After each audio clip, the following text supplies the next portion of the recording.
Hey, good Monday morning from the office. I'm your host, BKP. We are North Georgia's only live online morning show.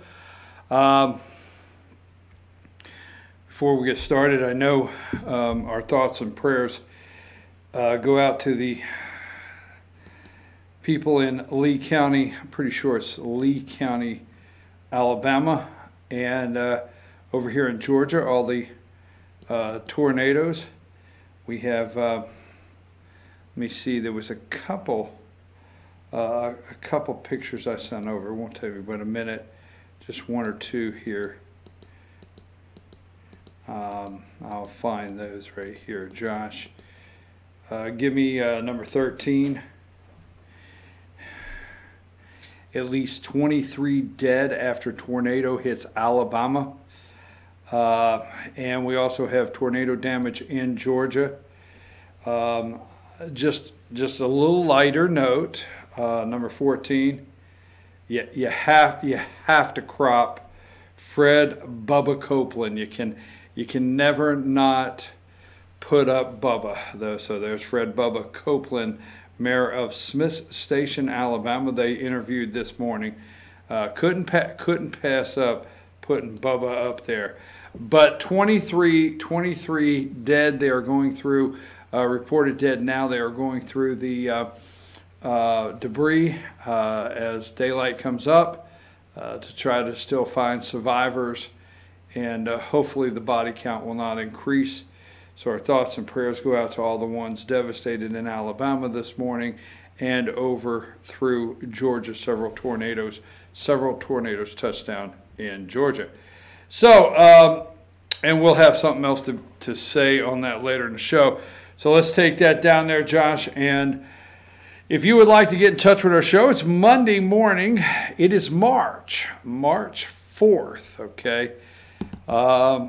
Come in like a lion, go out like a lamb. We hope so, because March is coming in here cold, wet, rainy, flurries of snow outside here from the studio, a couple. And March 3rd here, very cold this morning. If you'd like to contact our show, here's the phone number right there at the bottom of your screen, and there is our email address and also all the social media ways you can follow the show. And you can send us a message during the middle of the show. If you'd ever like to be on the show, just send us a message and let us know. That being said, I already started that this morning. People say all the time, you say that being said. Yesterday, number 12,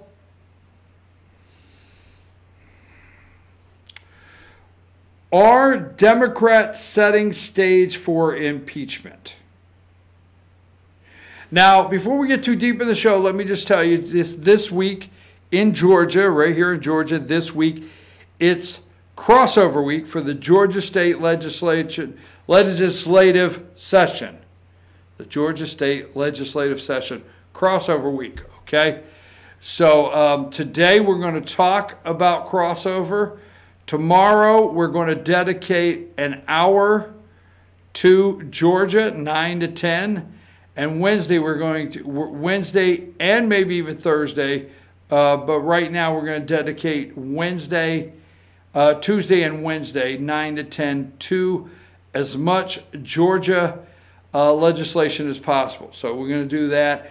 If you're out there and you're following Georgia legislation and you want to talk about it on the show, we're going to actually get that offer out here. If you want to talk about Georgia legislation on the show, if you would like to discuss anything or send me information, you have the numbers for the next 2 days. All right, so now, I always have to I always have to go back to that resounding tweet that just goes over and over in my head. And the email I received one time, I received an email of, on our all-star political panel on a Friday, I sounded, how did I sound? How did they say it again? But anyhow, I sounded bleak. I did not sound upbeat. I did not sound encouraging. I've had people say, we tune in because you are encouraging us, and many times, and I do, I'm a positive person. But on that particular day, I said, this gets worse. Now, when I say that, I'm going to show you something this morning as something they put on one of the Sunday shows yesterday that proves my point. But this gets worse, and I hate to bring that to you. But what would you rather me do? Bring you the truth, or just continue to, or let you believe that we're not in a battle unlike anything you've ever been a part of? Now, I do know the president had his 2 hours at CPAC, all right? And I do know that's where the conservatives go to play, and I'm cool with that. It's fine. I'm great. And I do know many of the things the president said, hey, I agree with most of them, and he was having fun, but the media, it spun their heads off like everything else. But this guy here, remember I brought this up. I've talked about this on, and here's where we're at. This is Gerard Nadler. He was on This Week with George Stephanopoulos, all right? Are House Dems setting the stage for impeachment? Now, he is the chairman of the Judiciary Committee, all right? Chairman of the Judiciary Committee, Jerry Nadler. Who is the ranking member for the House of Representatives, the Republican ranking member for the Judiciary Committee? Congressman Doug Collins, our congressman here in the 9th District. I said back before January, before this committee, we were able to see who was going to be on this committee. I asked if Doug Collins is, gonna be able to bring the heat. It's like stepping into the pitching. He's the reliever now. Is he going to be able to bring the heat while this is going on? Now, he's very limited to what he can do, but let me stay focused here. Nadler says, now I want you to pay attention to these Democrats. Nadler said yesterday to George Stephanopoulos, I call him Snuffleupagus, but George Stephanopoulos on This Week, ABC, This Week with George Stephanopoulos. Here's some of his quotes, okay? Do you have his video ready? Because I'm going to tell you when I want to go to the video. Okay. But here's just a couple of the quote highlights. We are going to initiate investigations into abuse of power. Now, remember I told you last week when Cohen came to town. When he rode in on his horse. You need to ride out of town on the same horse you rode in on. When he rode right in on his horse, and he sat down there, and Elijah Cummings did such an amazing job. According to the left, they're all just Elijah Cummings did such an amazing job, according to the left. But when he went in there, he was the setup man. Now, the media has known him as the fixer. And you know I enjoy that every time they tell you that Michael Cohen, Donald Trump's fixer, and they have no idea what it means. Anyhow, but now he's the setup man. He's come in to do the setup. And see, Democrats all day Sunday on shows and last week, why we know he lies. Why we know it's hard to believe him. This is why we have to look deeper on what he said. This is why. Because we know he's a liar. We know he's going to prison for lying. But he just said things that we have no other choice but to say, well, is he lying? We know he's a liar. We'll just have to look for ourselves. So the setup man came in last week. Yes, why President Donald Trump was in Vietnam trying to hold a summit with North Korean leader Kim Jong-un, which North Korean leader Kim Jong-un showed up on the bullet train 18.5 miles an hour, 2.5 days to Hanoi from his beloved North Korea, wherever he stays there. He rolls over there on the train thinking, I got Trump, he needs a win. Why the same, see, they know, because remember, the attacks on the president is supposed to end on the water. When you, boom, right there, edge of the water. It's not supposed to go over there. But, so you think little Kim, riding on a train, does not get any reports, and he's not reading for 2.5 days as he's relaxing and the tracks are going clickety-clack, that he's not aware that Michael Cohen's going to be spilling the beans, and that the media is going to be jumping all over Trump for 2 straight days. So he rolls into town thinking Trump needs a win, and he uses the American deep state media attacks on our president. They do hate our country, folks. They do. What Donald Trump said, we have members in Congress that hate our country. The media is the enemy of the state, and we have members in Congress that hate this country, period. So Donald Trump comes home, and the media all day Sunday, the failed summit. The failed summit. Trump comes home from a failed summit. We had nothing to do with it. Nothing to do with it. We were not involved. We did not televise Michael Cohen corner to corners, ABC, CBS, Fox News, MSNBC. We did not televise it corner to corner. We did not put up, all these panels to discuss whether Donald Trump could be impeached, committed a crime, corruption, abuse. We didn't do it. Yes, they were complicit. They are enemies of the people. All right, now let me get back to Nadler. We're going to initiate investigations into abuse of power, into corruption, and into obstruction of justice. Nadler said, it's our job to protect the rule of law. Tell me, sorry, I have to pause right there.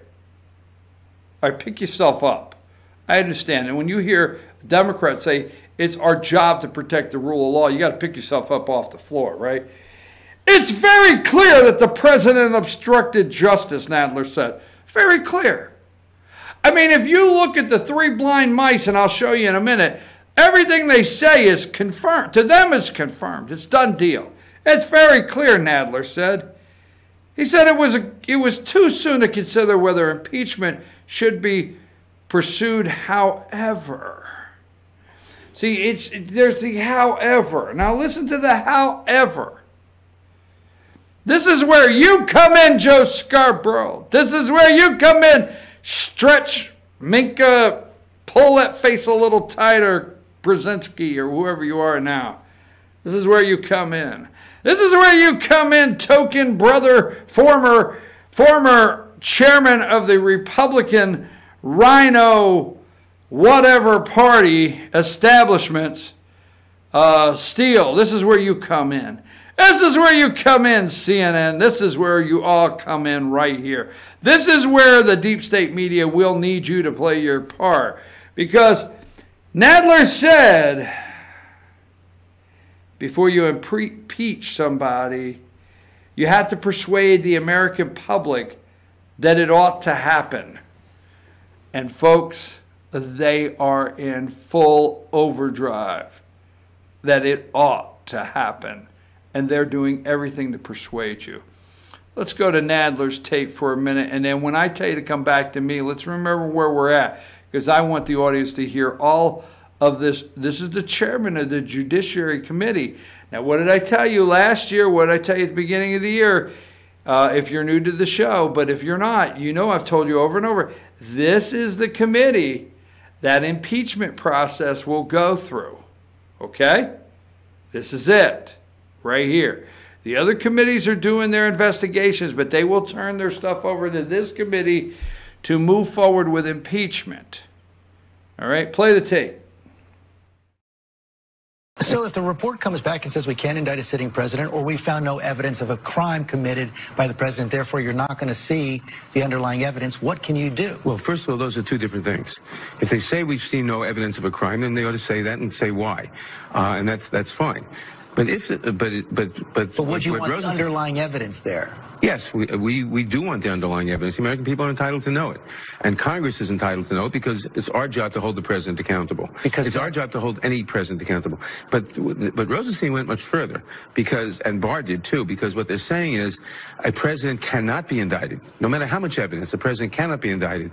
And if you then say, because the president cannot be indicted, you're not going to give the evidence of his crimes, if any, to the public, you're saying the president cannot be held accountable. So you'll sue in that case? We will subpoena. We will do whatever we have to do.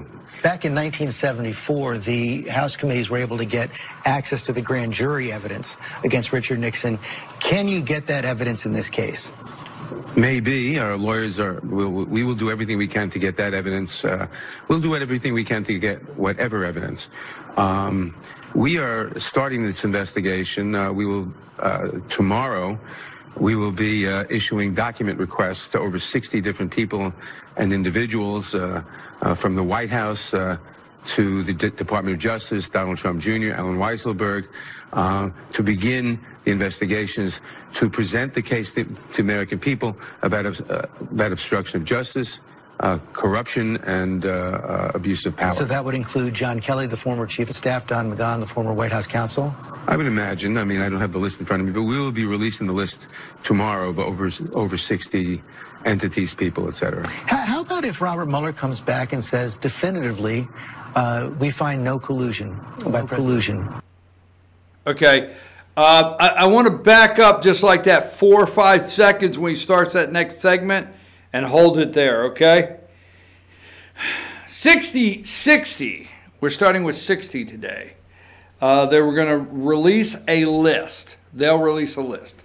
Now, a couple things I want to highlight here for those of you out there that are, keeping score on this. No evidence, underlying evidence. What if there's no evidence? Now, we all know here that the report is required to be sent back to the Department of Justice because that's actually who has authority over the special counsel.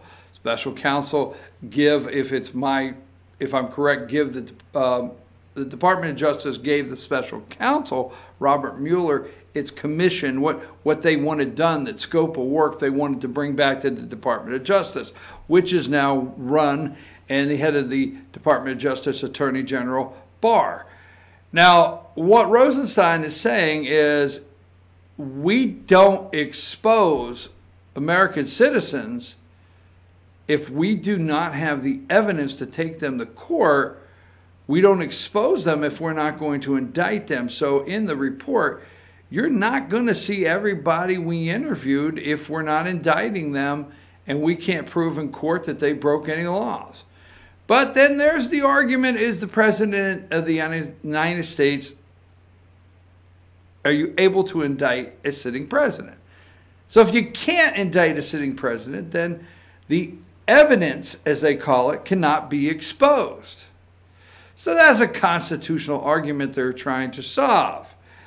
But if you keep hearing underlying evidence, the reason you keep hearing the underlying evidence is for just that. What they do not release, if any they release, what they do not release, they will keep releasing things in leaks and calling them the underlying evidence that the American people, okay, have a right to know.